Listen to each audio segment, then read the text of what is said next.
सुनूंगा। आप मेरी आदत जानते हैं, मैं आपको बता रहा हूं कि फटीचर मुल्क है आप।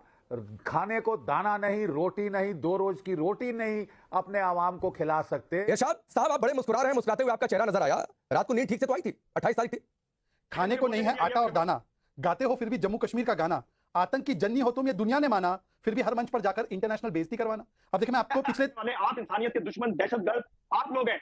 जहां लोग मरते हैं वहां मोदी का नाम आता है, हिंदुस्तान का नाम आता है। जहां लोगों की मदद होती है नहीं ठीक है, और जहां बम फटता है वहां पाकिस्तान का नाम आता है। कहां आतंकी कैंप सबसे ज्यादा तो पाकिस्तान का नाम आता है। कहां से टेरर एक्सपोर्ट होता है वहां पर पाकिस्तान का नाम आता है। उसको मार डाला जो कि हिजबुल्लाह का हेड था, उनके टॉप लीडरशिप को खलास कर दिया है, उनके जो रॉकेट लॉन्चिंग बेसिस हैं उनको धुएं में उड़ा दिया है, निस्तनाबूत कर दिया है।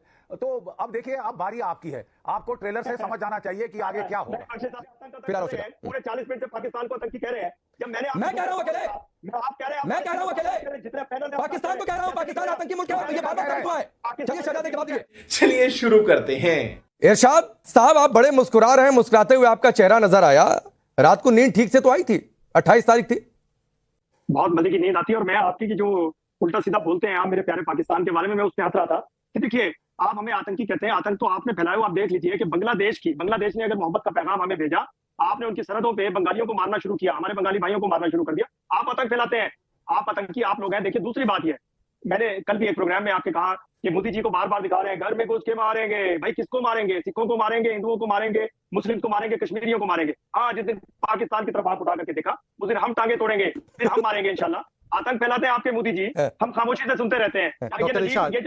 डॉक्टर इरशाद, अगर आपकी इजाजत हो तो मैं आपके लिए चंद लाइनें लिख कर आया हूं, खास अभी। बहुत अच्छी बात है, इरशाद कीजिए तो मैं फरमाऊं। आप इरशाद बोले तो मैं फरमाऊं। हाँ फरमाऊं। अब सुनिए, मजा आएगा, आपको लुत्फ उठाना है। खाने को नहीं है आटा और दाना, गाते हो फिर भी जम्मू कश्मीर का गाना, आतंक की जन्नी हो तुम ये दुनिया ने माना, फिर भी हर मंच पर जाकर इंटरनेशनल बेइज्जती करवाना। अब देखिए मैं आपको पिछले 2 महीने की बेइज्जती सुना रहा हूं। सुनिए इरशाद साहब, और भी आगे है, सुनिए इरशाद जी, सुनिए ना, आगे और है इरशाद जी, आगे है, सुनिए 2 महीने की बेइज्जती है। सऊदी अरेबिया ने बोला भिखारी भेजना बंद कर दो उमरा के वीजा पर। रशिया ने बोला ब्रिक्स में आने की सोचना बंद कर दो। ईरान ने बोला कश्मीर पे स्टेटमेंट के बारे में सोचना बंद कर दो। IMF ने बोला कटोरा कहीं और ले जाओ, हमारे पास आना बंद कर दो। ये 2 महीने की बेइज्जती है। कितनी बेइज्जती कराओगे आप? जयशंकर जी ने और बेइज्जती करवा दी। इसीलिए मैं कह रहा हूं इरशाद जी, देखिए सुनिए, मैं तो इरशाद जी हर वाक्य में आप डिस्टर्ब कर रहे हैं। एक एक करके इरशाद जी, एक एक करके आप शहजाद तो सुनिए। वैसे भी इरशाद जी, फिर वो आपको सुनेंगे। वैसे भी आप घुसपैठी भेजते तो फिर क्या होता है, आप तो देख ही रहे हो। क्यों आप बीच में घुस रहे हो? घुसना नहीं है। अब सुनिए, मैं तो केवल इतना कह रहा हूं। इरशाद जी देखिए, आप लगातार इंटरप्ट कर रहे हैं। सुन लीजिए ना, मैंने तो आपकी बात सुनी। आपको बांग्लादेशियों को इतना याद आ रहा है, इतना प्यार उमड़ रहा है, तो एक बार बता दीजिए जनरल टिका खान कौन थे? बुचर ऑफ बांग्लादेश कहते हैं उसको, बुचर ऑफ बांग्लादेश। एक बार मानिए उनको बुचर ऑफ बांग्लादेश। जनरल टिका खान को बुचर ऑफ बांग्लादेश मानते हो नहीं मानते हो? दूसरी बात इरशाद जी, आपके इंटरप्शन से कोई फर्क नहीं पड़ता, जितना इंटरप्शन करोगे उतना ही मैं और जोर से बोलूंगा। सुन लीजिए, हर वाक्य में इंटरप्शन नहीं होता, हर वाक्य में इन्फिल्ट्रेशन नहीं हो सकता। इन्फिल्ट्रेशन और इंटरप्शन बंद कीजिए। अब सुन लीजिए, लास्ट 30 सेकंड मैं बोल देता हूं, फिर आप बोल लीजिए। देखिए, ईमानदारी से अगर चर्चा करनी है तो आज पाकिस्तान की इकोनॉमी $338 बिलियन, इंडिया की इकोनॉमी $4 ट्रिलियन। हमारा एक राज्य आपके पूरे पाकिस्तान से ज्यादा इकोनॉमी रखता है। आपका इन्फ्लेशन रेट 10% से ऊपर, हमारा 4% से नीचे। आपका ग्रोथ रेट 2%, हमारा 10%, 7, 8, 9, 10%। आपका फॉरेन एक्सचेंज रिजर्व $14 बिलियन, हमारा $650 बिलियन। तुलना नहीं बची है। आपने अपने देश को बनाने के बदले केवल देशों को बिगाड़ने के लिए आतंक एक्सपोर्ट किया, और आज आपके पास कुछ नहीं बचा है। और इसीलिए आप 10 सेकंड, एक और लास्ट एक्सरसाइज, 10 सेकंड कल्पना कीजिए, राकेश जी आप भी कल्पना कीजिए, आंख बंद कीजिए और सोचिए best CEOs in the world. तो आपके नाम आएंगे सत्या नडेला, आपका नाम आएगा शांतनु नायर, आपका नाम आएगा लीना नायर, आपके नाम आएंगे अजय बांगा। ये सारी दुनिया के टॉप कंपनी के सीईओ है। अब आप सोचिए कि टॉप पाकिस्तानीज, तो आपको आएगा हफीज जाकिर रहमान लखवी, आपके नाम आएंगे हफीज सईद, आपका नाम आएगा अलकायदा, आपका नाम आएगा लश्कर ए तैयबा। तो टॉप पाकिस्तानी सोचते हो तो आतंक का कनेक्शन, और टॉप भारतीय सोचते हो तो दुनिया की सबसे बड़ी कंपनी के सीईओ के नाम। यही अंतर है भारत और पाकिस्तान में। इसीलिए अपनी इंटरनेशनल बेइज्जती करवाना बंद कीजिए और कम से कम आतंक का रास्ता छोड़िए। ठीक है, बोलिए इरशाद बोलिए। पहले तो पूनावाला जी, मैंने एक सवाल किया कि गुजरात कौन?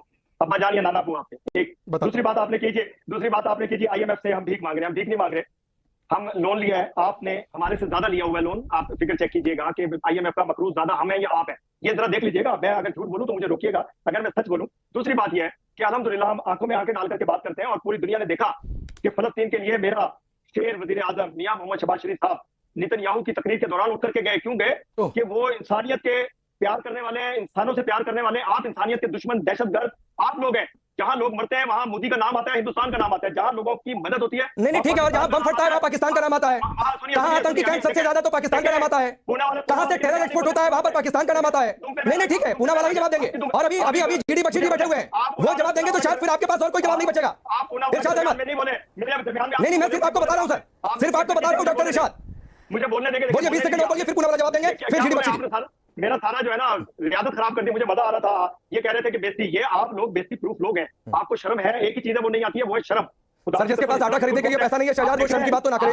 चलिए करिए, बहुत समय डॉक्टर इरशाद। नहीं, आप पुणे वाले को टाइम दे रहे हैं, मुझे टाइम नहीं, आपको भी टाइम दे रहा हूं। आपसे डिबेट की शुरुआत की और कम से कम आप ज्ञान मत दीजिए। पाकिस्तान ये ज्ञान ना दे कि मुझे कैसे समय बांटना है, कैसे समय नहीं बांटना है। सर प्लीज डॉक्टर इरशाद, वही तो बोल रहे हैं। हाँ तो चलिए 20 सेकंड बोलिए, उसके बाद शांत रहेंगे, फिर पुणे वाला बोलेंगे।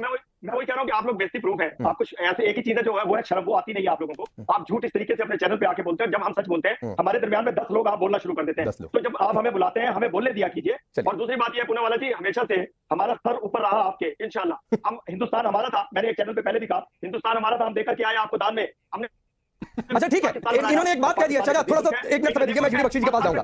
जीडी बख्शी जी, अभी चलिए बख्शी साहब के पास। जीडी बख्शी जी, आपने सुना हंसी आई आपको इरशाद अहमद की बात सुन के? हंसी वाला उनका म्यूट है।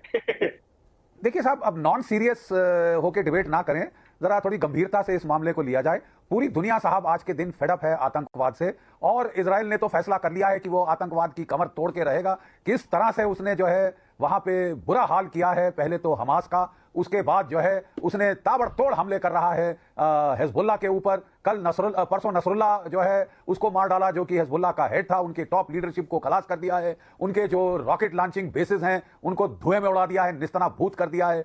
तो अब देखिए, अब बारी आपकी है, आपको ट्रेलर से समझ जाना चाहिए कि आगे क्या होगा। लेकिन आप हैं कि जब तक आपके ऊपर जो नकेल ना कसी जाए आप मानते नहीं है। और अब वक्त आ गया है, आपको मोदी जी ने साफ सुना दिया है कि पाताल में से भी कहीं ढूंढ कर निकालना पड़ा तो आपके ऊपर पलटवार होगा। एक ही चीज डिस्कस करने वाली है, और वो है पाकिस्तान ऑक्युपाइड कश्मीर। वो कब वापस दे रहे हैं? वो हमारा है, हमारा था और हमारा रहेगा इंशाअल्लाह। आपकी जुबान में बता दूं आपको, देखिए साहब, मुसीबत आ रही है। एक मिनट सुन लीजिए, फिर मैं बड़े इत्मीनान से आपको सुनूंगा। आप मेरी आदत जानते हैं।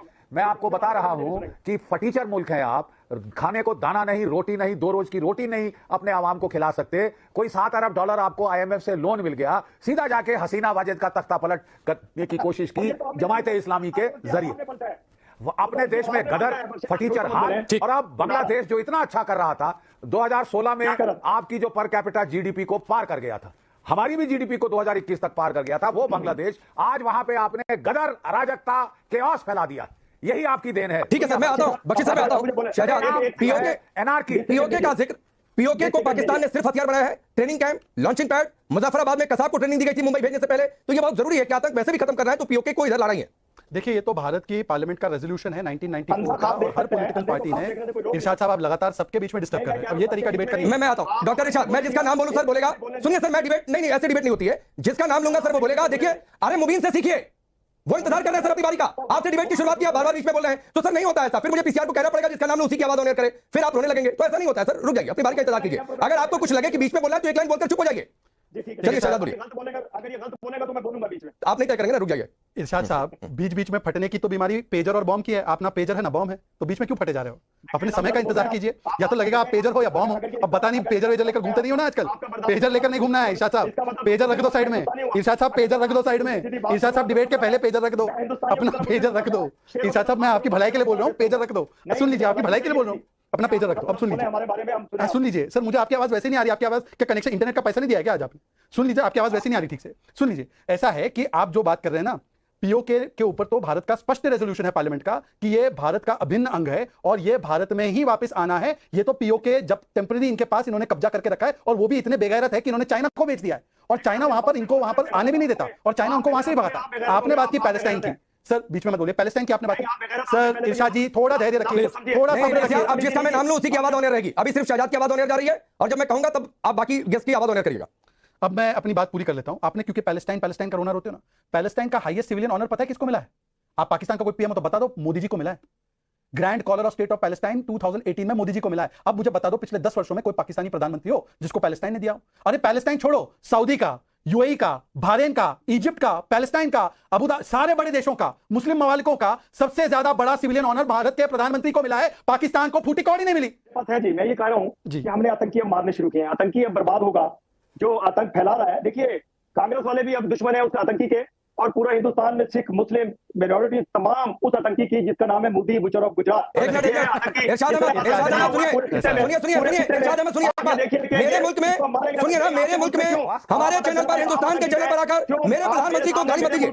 इरशाद अहमद, मेरे प्रधानमंत्री को गाली मत दीजिए। मैं आपके प्रधानमंत्री को अपशब्द नहीं कह रहा हूं और मैं आपको बता रहा हूं आप मेरे प्रधानमंत्री को अपशब्द मत कहिए, वरना आपको पता है कि अंजाम क्या होगा। नहीं, इनकी आवाज डाउन करिए, पहले पीछे आवाज इनकी डाउन करिए, इनकी आवाज डाउन करिए। और इरशाद अहमद, मैं फिर आपको चेतावनी दे रहा हूं सर, अब आपकी आवाज ऑन एयर करवा रहा हूं और सिर्फ ये कहकर आवाज ऑन एयर करवा रहा हूं कि मैं आपके प्रधानमंत्री को अपशब्द नहीं कर रहा हूं, आप मेरे प्रधानमंत्री को अपशब्द मत कहिए। चाहे वो मोदी हो, बीजेपी के नेता प्रधानमंत्री रहे हो या फिर कल को सत्ता बदल जाए, मैं यही रहूंगा। कोई और इस देश में प्रधानमंत्री बन जाए तो भी मैं किसी प्रधानमंत्री को अपने मुल्क के गाली नहीं देने दूंगा आपको। चलिए अपनी बात पूरी करिए, फिर आराम से। पूरे 40 मिनट से पाकिस्तान को आतंकी कह रहे हैं, जब मैं कह रहा हूं अकेले, आप कह रहे हैं, मैं कह रहा हूं अकेले, जितने पैनल पाकिस्तान को कह रहा हूं पाकिस्तान आतंकी मुल्क है, ये बार-बार कर हुआ है। चलिए शहजादे जवाब दीजिए, देश के प्रधानमंत्री के खिलाफ ऐसी भाषा स्वीकार नहीं होगी। फिर जीडी बख्शी जी आ रहा हूं आपके पास, रुकिए। लेकिन जीडी बख्शी जी, जिस तरीके की भाषा ये भूल जाते हैं बार-बार कि कतर में क्या हुआ, करगिल में क्या हुआ, उससे पहले की जंगों में क्या हुआ।